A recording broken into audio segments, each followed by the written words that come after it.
충격적인 사실이 밝혀졌습니다. 비슈케크 국제학술대회에서 폭발한 역사 폭탄. 우리는 고구려의 피를 이어받은 자손입니다. 키르기스 체육학도가 던진 이 한마디에 중국 러시아 대표단이 격분하며 회의장을 박차고 나갔습니다. 텐산 산맥에서 발견된 고대 유골의 DNA가 한국인과 99% 일치. 비밀리에 파기된 박물관 자료에서 드러난 동쪽 하늘의 진실. 세계 3대 강국이 필사적으로 감추려 했던 잊혀진 형제의 충격적 실체. 중국의 동북공정이 겨냥한 진짜 목표는 무엇인가? 한반도와 중앙아시아를 잇는 숨겨진 역사의 고리, 그 전모를 최초로 공개합니다. 그 전에 잠깐 1초 만에 누를 수 있는 좋아요와 구독 버튼을 꼭 눌러주시면 영상 제작에 아주 큰 힘이 됩니다. 그럼 바로 시작하겠습니다. 저는 평범한 체육학과 졸업생 아슬란입니다. 키르기스스탄의 작은 시골 마을에서 태어나 자랐지요. 제 삶은 운동과 공부로 단순했습니다. 하지만 그날 모든 것이 바뀌었어요. 할아버지가 돌아가시고 유품을 정리하던 그날 말이죠. 낡은 창고의 먼지 속에서 시간을 보내고 있었어요. 박스들을 하나씩 정리하는 일상적인 작업이었죠. 그런데 마지막 상자를 열었을 때 이상한 금속 조각 하나가 제 눈에 들어왔습니다. 녹슬고 부식된 금속이었지만 분명히 무언가의 일부분이었어요. 뭐야 이건? 손에 들어보니 묵직했습니다. 자세히 보니 금속 위에는 뿔 모양의 장식이 달려 있었어요. 고대 전사의 투구 조각처럼 보였죠. 할머니께 물어봐야겠다고 생각했어요. 할머니는 부엌에서 차를 끓이고 계셨습니다. 제가 금속 조각을 보여드리자 할머니의 눈빛이 순간 변했어요. 마치 오래된 기억이 되살아난 듯한 표정이었죠. 이건. 할머니는 떨리는 손으로 조각을 만지셨어요. 아주 오래전 동쪽 하늘에서 온 조상들의 물건이다. 저는 할머니의 말씀을 이해할 수 없었습니다. 동쪽 하늘? 조상들? 대체 무슨 뜻일까요? 할머니는 더 이상 말씀하지 않으셨지만 그 눈빛만큼은 잊을 수 없었어요. 마치 오랜 세월 간직해온 비밀이 있는 듯한 그런 눈빛이었죠. 그날 밤 저는 금속 조각을 들고 침대에 누워 생각했습니다. 동쪽 하늘에서 온 조상들. 막연하게 동양을 가리키는 걸까요? 중국? 몽골? 아니면 더 먼 나라? 이 작은 금속 조각이 우리 가족의 과거와 어떤 연관이 있는 걸까요? 그때는 몰랐습니다. 이 작은 금속 조각이 제 운명을 완전히 바꿔놓을 거라는 사실을 말이에요.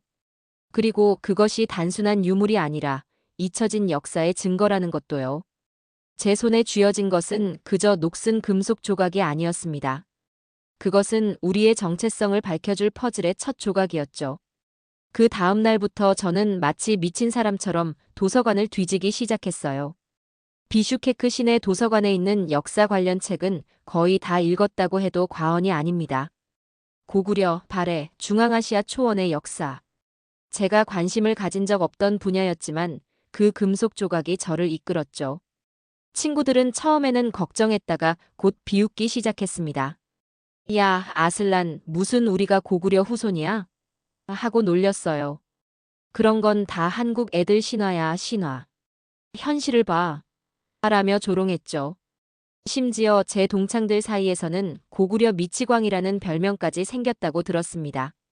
하지만 저는 개의치 않았어요. 밤새 역사책을 뒤지고 인터넷에서 자료를 찾았습니다. 고구려 왕국이 멸망한 후 유민들이 서천으로 이동했다는 기록, 초원 민족의 문화와 고구려 무장문화의 유사성. 모든 것이 흥미로웠어요. 어느 날 중요한 발견을 했습니다. 고구려 투구의 장식과 키르기스 고대 유물의 문양이 놀랍도록 유사했어요. 단순한 우연으로 치기에는 너무 많은 공통점이 있었죠. 그리고 제가 할아버지의 창고에서 발견한 그 금속 조각은 분명 고구려 투구의 일부였습니다. 이건 우연이 아니야. 저는 확신했어요. 우리 키르기스인의 조상 중 일부는 고구려와 관련이 있을지도 모른다는 가능성에 가슴이 뛰었습니다. 체육학과에서 배운 내용으로는 더 깊이 연구할 수 없다는 생각이 들었어요. 결국 저는 큰 결심을 했죠. 체육학과 자퇴서를 제출하고 역사학과 전과 신청서를 냈습니다. 부모님은 격렬하게 반대하셨어요. 안정된 체육교사 길을 버리고 무슨 역사학이냐? 하셨죠.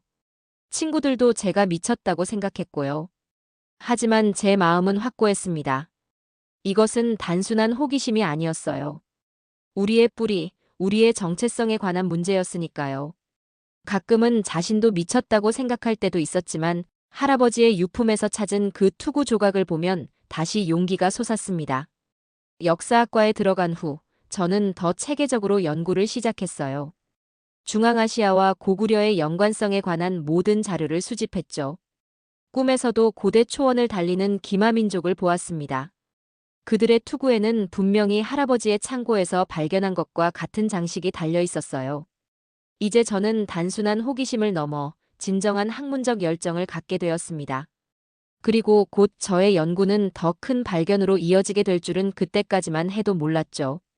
역사학과에서 공부하며 알게 된 사실은 공식 기록만으로는 진실에 도달할 수 없다는 점이었습니다. 특히 우리 같은 작은 나라의 역사는 강대국의 입맛에 맞게 왜곡되기 일쑤였어요. 그래서 저는 더 깊은 증거를 찾아 키르기스 국립박물관으로 향했죠. 국립박물관은 웅장했지만 제가 찾는 고대 유물 섹션은 의외로 작았습니다. 몇 번의 방문 끝에 한 큐레이터와 친분을 쌓을 수 있었어요. 다미르라는 중년의 학예사였죠. 다미르는 처음엔 경계했지만 제 열정을 본 후에는 마음을 열었습니다. 실은 다미르는 주변을 살피며 목소리를 낮췄어요.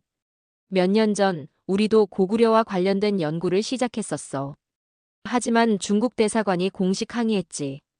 다미르의 말에 가슴이 뛰었습니다. 무슨 연구였나요? 키르기스스탄 북부에서 발견된 고대 투구와 갑옷들이 동북아시아의 무기 양식과 유사하다는 연구였지. 특히 고구려 전사들의 무장과 놀랍도록 비슷했어. 다미르는 잠시 고민하더니 비공개 서류를 꺼내 저에게 몰래 넘겨주었어요. 이건 우리가 작성했던 보고서야. 공식적으로는 폐기됐지만 난 개인적으로 복사본을 보관했어. 그날 밤 저는 떨리는 손으로 그 보고서를 읽었습니다. 보고서에는 놀라운 내용이 담겨 있었어요. 키르기스스탄 북부 산악지대에서 발견된 고대 무기와 장신구들이 고구려 유물과 놀라운 유사성을 보인다는 것이었죠. 특히 투구의 장식 양식과 갑옷의 구조가 거의 동일했습니다. 더 충격적인 것은 유물이 발견된 시기였어요. 고구려가 멸망한 후 약 100년 무렵. 이는 고구려 유민들이 서쪽으로 이동했다는 가설과 정확히 일치했죠. 그럼 우리 조상은 정말 고구려인이었어? 저는 혼잣말로 중얼거렸습니다. 다음 날 다미르를 다시 찾아갔어요. 다미르 씨, 이 연구가 중단된 진짜 이유는 뭐죠? 다미르는 깊은 한숨을 내쉬었습니다. 역사는 항상 정치와 연결되어 있지. 중국은 고구려를 자국 역사의 일부로 주장하고 있어. 우리 같은 작은 나라가 그들의 주장에 반하는 증거를 내놓는 건 위험한 일이야. 그의 말에 분노가 치밀었지만 한편으로는 이해했어요. 하지만 저는 포기할 수 없었습니다. 다미르의 도움으로 박물관 지하 보관소에 있는 미공개 유물들을 볼 수 있었어요. 그 중에는 할아버지의 창고에서 발견한 것과 비슷한 투구 조각들도 있었습니다. 이제 저는 확신했어요. 우리 조상 중 일부는 분명 고구려에서 왔고 중앙아시아 초원으로 이주했던 것입니다. 그러나 이 진실을 세상에 알리기 위해서는 더 많은 증거가 필요했죠. 그리고 그 증거를 찾는 여정은 생각보다 험난했습니다. 국립박물관에서의 발견 이후 저는 더 깊은 연구를 위해 해외 자료들을 찾아보기 시작했습니다. 하지만 곧 거대한 벽에 부딪히게 됐어요. 중국과 러시아의 역사학계는 고구려와 중앙아시아의 연관성에 관한 연구를 철저히 통제하고 있었습니다. 중국은 특히 고구려를 자국 소수민족 역사로 편입시키려는 움직임이 뚜렷했어요. 고구려는 중국의 지방 정권이었다라는 주장을 공식화하고 이에 반하는 연구는 모두 억압했죠. 러시아 또한 중앙아시아에 대한 자신들의 영향력을 유지하기 위해 이 지역의 자주적 역사 연구를 꺼렸습니다. 어느 날 비슈케크 박물관으로 중국 외교부에서 공식 공문이 날아왔어요.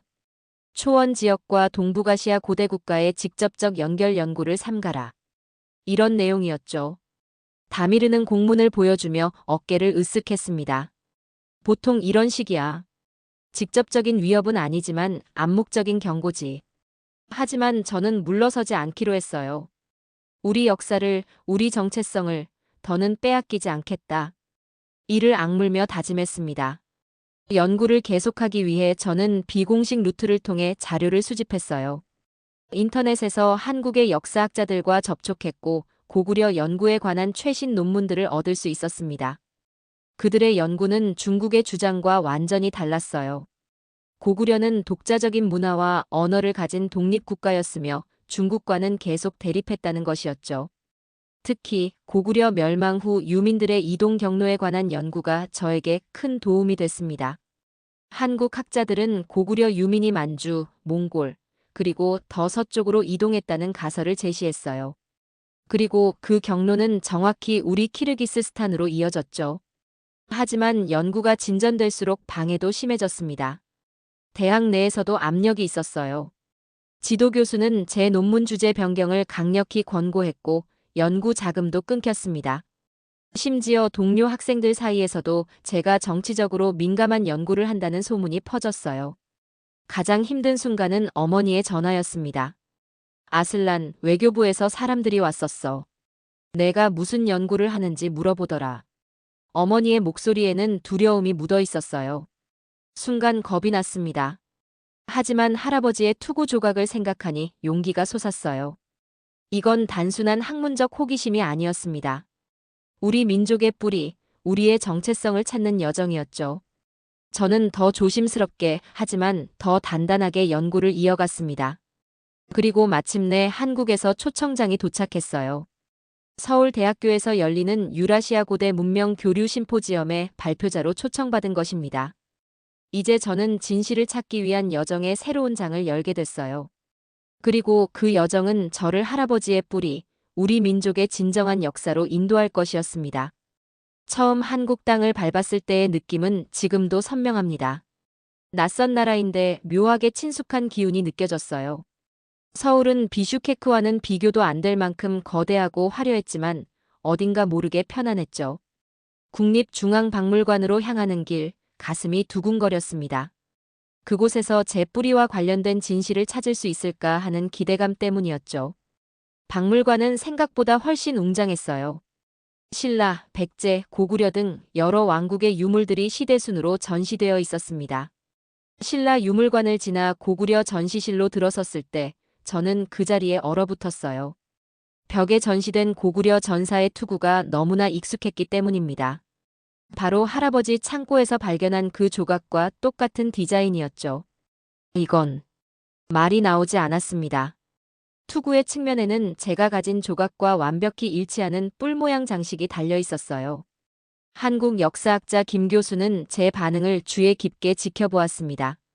무슨 생각을 하고 있나요, 아슬란 씨? 떨리는 손으로 휴대폰을 꺼내 할아버지의 투구 조각 사진을 보여드렸어요. 김 교수의 눈이 커졌습니다. 이건 어디서 찾은 건가요? 키르기스스탄, 제 할아버지의 창고에서요. 김 교수는 잠시 침묵했다가 말했습니다. 아슬란 씨, 우리 함께 연구해보지 않겠습니까? 그날부터 한국 역사학자들과의 공동 연구가 시작됐어요. 투구 조각의 금속 성분 분석, 디자인 비교 연구, 그리고 역사적 문헌 검토까지. 모든 것이 하나의 결론을 가리켰습니다. 제 할아버지가 간직했던 투구 조각은 분명 고구려의 것이었고 그것이 키르기스스탄에 있었다는 사실은 고구려와 중앙아시아 사이의 직접적인 연결을 의미했어요. 처음 한국 땅을 밟았을 때의 느낌은 지금도 선명합니다. 낯선 나라인데 묘하게 친숙한 기운이 느껴졌어요. 서울은 비슈케크와는 비교도 안 될 만큼 거대하고 화려했지만 어딘가 모르게 편안했죠. 마치 오랫동안 잊고 있었던 고향에 돌아온 듯한 묘한 감정이 들었습니다. 국립중앙박물관으로 향하는 길, 가슴이 두근거렸어요. 그곳에서 제 뿌리와 관련된 진실을 찾을 수 있을까 하는 기대감 때문이었습니다. 초대해준 김민우 교수가 박물관 입구에서 저를 반갑게 맞아주셨어요. 김민우 교수는 고구려 역사 연구의 권위자로 제가 보낸 자료를 보고 깊은 관심을 보여주신 분이었습니다. 아슬란 씨, 드디어 만나게 되어 반갑습니다. 당신의 연구는 매우 흥미롭더군요. 박물관은 생각보다 훨씬 웅장했어요. 신라, 백제, 고구려 등 여러 왕국의 유물들이 시대순으로 전시되어 있었습니다. 김 교수의 안내로 신라 유물관을 지나 고구려 전시실로 들어섰을 때 저는 그 자리에 얼어붙었습니다. 벽에 전시된 고구려 전사의 투구가 너무나 익숙했기 때문이에요. 바로 할아버지 창고에서 발견한 그 조각과 똑같은 디자인이었죠. 이건 말이 나오지 않았습니다. 투구의 측면에는 제가 가진 조각과 완벽히 일치하는 뿔 모양 장식이 달려 있었어요. 심장이 빠르게 뛰었고 온몸에 전율이 흘렀습니다. 김민우 교수는 제 반응을 주의 깊게 지켜보았어요. 무슨 생각을 하고 있나요, 아슬란 씨? 떨리는 손으로 휴대폰을 꺼내 할아버지의 투구 조각 사진을 보여드렸습니다. 김 교수의 눈이 커졌어요. 이건 어디서 찾은 건가요? 김 교수의 목소리에는 흥분이 묻어났습니다. 키르기스스탄, 제 할아버지의 창고에서요. 할아버지가 돌아가시고 유품을 정리하다 발견했습니다. 김민우 교수는 잠시 침묵했다가 깊은 숨을 내쉬었어요. 아슬란 씨, 이건 단순한 우연이 아닙니다. 이 투구 조각이 키르기스스탄에서 발견됐다는 것은 우리가 생각했던 것보다 고구려의 영향력이 훨씬 더 서쪽까지 미쳤다는 증거일 수 있어요. 그날부터 김민우 교수와 한국 역사학자들과의 공동 연구가 시작됐습니다. 투구 조각의 금속 성분 분석, 디자인 비교 연구, 그리고 역사적 문헌 검토까지 모든 것이 하나의 결론을 가리켰어요. 제 할아버지가 간직했던 투구 조각은 분명 고구려의 것이었고 그것이 키르기스스탄에 있었다는 사실은 고구려와 중앙아시아 사이의 직접적인 연결을 의미했습니다. 김민우 교수의 도움으로 서울대 도서관에서 본격적인 연구를 시작했습니다. 고구려 멸망 후 유민들의 이동 경로를 추적하는 작업이었어요. 삼국사기, 구당서, 신당서 등 고대 문헌들을 뒤적이며 단서를 찾았습니다. 여기 보세요. 김 교수가 오래된 문서를 가리켰어요. 고구려 멸망 후 일부 유민들이 서쪽으로 이동했다는 기록입니다. 서천으로 향했다라는 표현이 나오죠. 저는 그 문장을 계속 읽었습니다. 서천, 서쪽 하늘. 그것은 중앙아시아를 가리키는 표현일 수 있었어요. 또한 발해의 서쪽 이주 기록도 발견했습니다. 발해는 고구려의 후속 국가로 그들 역시 멸망 후 일부가 서쪽으로 이동했다는 기록이 있었어요. 이건 또 다른 증거입니다. 제가 키르기스스탄에서 가져온 자료를 보여드렸어요. 초원 민족의 무기 문화와 고구려 무장 양식이 놀랍도록 일치합니다. 특히 투구의 장식과 갑옷의 구조가요. 김민우 교수와 저는 밤늦게까지 연구실에서 자료들을 비교했습니다. 모든 퍼즐 조각이 하나씩 맞춰지기 시작했어요. 고구려 유민들의 서쪽 이동, 중앙아시아 지역의 동아시아적 문화 요소, 그리고 제 할아버지의 투구 조각까지. 결정적인 증거는 DNA 분석 결과였습니다. 김 교수의 소개로 서울대 유전학 연구소에서 도움을 받았어요. 우리는 키르기스스탄 북부에서 발견된 고대 유골과 한반도 고구려 지역 유골의 DNA를 비교했습니다. 결과가 나왔습니다. 유전학자가 말했어요. 두 지역의 유골에서 상당한 유전적 일치성이 발견됐습니다. 특히 Y-DNA 하플로그룹의 패턴이 매우 유사합니다. 그 순간 저는 확신했습니다. 이제 의심의 여지는 없다. 제 목소리는 흥분으로 떨렸어요. 우리 키르기스인의 조상 중 일부는 정말로 고구려에서 왔던 것입니다. 그들은 멸망한 왕국을 떠나 서쪽으로 이동했고 중앙아시아 초원에 정착했던 거죠. 김민우 교수의 눈에도 감동의 빛이 어렸습니다. 아슬란 씨, 당신이 찾은 것은 단순한 역사적 사실이 아닙니다. 이건 잊혀진 형제들의 재발견입니다. 한국과 키르기스스탄 두 나라가 역사적으로 연결되어 있었다는 증거죠. 우리의 연구 결과는 학계에 충격을 줄 만했습니다. 김민우 교수는 국제 심포지엄을 준비했고 저는 주요 발표자로 초청받았어요. 유라시아 고대 문명의 교류와 이동이라는 주제의 심포지엄에는 전 세계 역사학자들이 모였습니다. 발표 당일 저는 긴장으로 떨렸지만 동시에 확신으로 가득 찼어요. 단상에 올라 청중들을 마주했습니다. 앞줄에는 중국 대표단도 보였고 한국, 일본, 러시아 등 여러 나라의 학자들이 앉아 있었습니다. 오늘 저는 잊혀진 역사의 한 조각을 여러분과 공유하고자 합니다. 제 발표가 시작됐어요. 할아버지의 투구 조각 사진과 서울 박물관의 고구려 투구 사진을 나란히 보여드렸습니다. 청중들 사이에서 작은 탄성이 흘렀어요. 이 투구 조각은 키르기스스탄의 한 시골 창고에서 발견됐습니다. 제 할아버지의 유품이었죠. 그리고 이것은 분명히 고구려 전사의 투구 일부입니다. 저는 계속해서 DNA 분석 결과와 역사적 문헌 증거들을 제시했습니다. 고구려는 결코 중국의 일부가 아닙니다. 독자적인 문화와 정체성을 가진 국가였죠. 그리고 우리 키르기스인은 적어도 일부는 그 고구려의 후손입니다. 중국 대표단에서 즉각 반발이 일어났어요. 한 중국 학자가 일어나 강하게 항의했습니다. 이는 중국의 역사 주권을 침해하는 주장입니다. 고구려는 중국의 지방 정권이었음이 역사적으로 증명되어 있습니다. 장내가 소란스러워졌지만 저는 차분하게 대응했어요. 역사는 권력으로 쓰는 것이 아닙니다. 진실은 반드시 빛을 봅니다. 우리가 제시한 과학적 증거들은 부정할 수 없습니다. 발표가 끝나고 잠시 침묵이 흘렀다가 갑자기 폭발적인 박수가 터져 나왔습니다. 많은 학자들이 저에게 다가와 축하와 격려를 건넸어요. 심지어 러시아 대표단도 관심을 보였습니다.